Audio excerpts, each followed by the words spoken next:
के आता है कि हमको तो जो आदेश होगा करने के लिए तैयार हैं, लेकिन इसमें अधिकारियों का रोल उतना नहीं है जितना कि शासन स्तर से हमारे मुख्यमंत्री जी का है। मुख्यमंत्री जी की एक निगाह हर बार यही आती है कि बस माननीय मुख्यमंत्री जी के ऊपर है कि वो कब करेंगे। आश्वासन हमको सब दे देते हैं, होगा आपका, जल्दी होगा। लेकिन अब रही बात की ये प्रस्ताव का, तो ये कुछ चीजें ऐसी होती हैं कि जैसे कहीं कोई भी बैठक हुई, बैठक होने के बाद में जब किसी चीज की शुरुआत होती है तब ये चीजें निकल के बाहर आती हैं। अधिकारी कभी कोई नहीं बताता है कि ये आपका ये काम होने जा रहा है।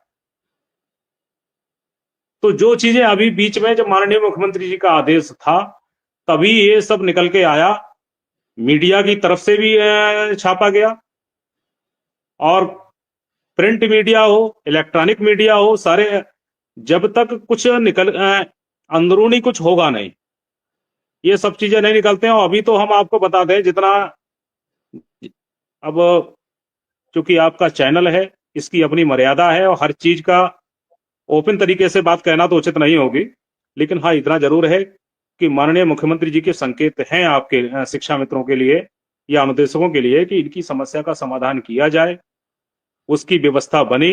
किन्हीं कारणों से वह रह गई है, अब वो रही क्यों है ये तो वही जान सकते हैं। लेकिन आने वाले समय में जैसा कि बताया जा रहा है, जल्द ही हमारे एक व्यक्ति हैं, उनकी मुलाकात माननीय आदरणीय अपर मुख्य सचिव साहब से होगी। हो सकता है संगठन के हमारे पदाधिकारी, या हो सकता है हम भी उनसे मिलें, तो ये सारी चीजें निकल के आएंगी। आखिर इसमें कितना समय कब तक होगा, अगर ऊपर से निर्देश हैं, माननीय मुख्यमंत्री जी की तरफ से निर्देश हैं पूर्णता, तो अधिकारी बताने में, ये तो तारीख तो वो भी नहीं बता पाएगा, लेकिन इतना जरूर है, इतना आश्वासन मिल जाता है। इससे पहले हमारी जो प्रमुख सचिव साहब सुंदरम जी रहे, उन्होंने हर बार यही कहा, देखिए मानदेय के स्तर का काम हमारा नहीं, हमने प्रस्ताव बना के भेजा है, ये तो आप ऊपर से ही कराइए, लेकिन हाँ आपका मूल विद्यालय वापसी है, महिलाओं का है, जो हमारे स्तर के करने के काम है वो हम करेंगे। और उसके लिए उन्होंने पूरा प्रयास किया, मानदेय को लेकर उनके स्तर से जो हो सकता था वो कर चुके हैं। अब चूंकि वो नहीं है, तो इस समय हमारे आदरणीय दीपक कुमार जी हैं, बहुत अच्छे अधिकारी हैं। बस ये है कि उन पे जिम्मेदारियां ज्यादा हैं। अब जिम्मेदारी ज्यादा होने की वजह से एक व्यक्ति को एक ही काम दे दिया जाए और एक के लिए अगर 70 काम दे दिए जाए, तो फिर उसकी प्रमुखता उतनी नहीं रहती है, उसकी जवाबदेही उस कार्य को उतनी नहीं होगी। तो यहां दिक्कतें हैं हमारे साथ में। और रहा होने के लिए, तो ये जो बजट वाली समस्या थी, ये बजट वाली समस्या फरवरी में ही दूर होने की स्थिति में है। ऐसा नहीं है इसको जनवरी में दूर कर दिया जाए या फिर इसको दिसंबर में कर दिया जाए, जुलाई में दूर कर दिया जाए। सरकार का यदि देने की इच्छा है, आपका मानदेय बढ़ोतरी का है, तो ये समय सबसे ऐसा समय है कि सरकार को समस्याएं नहीं आनी है।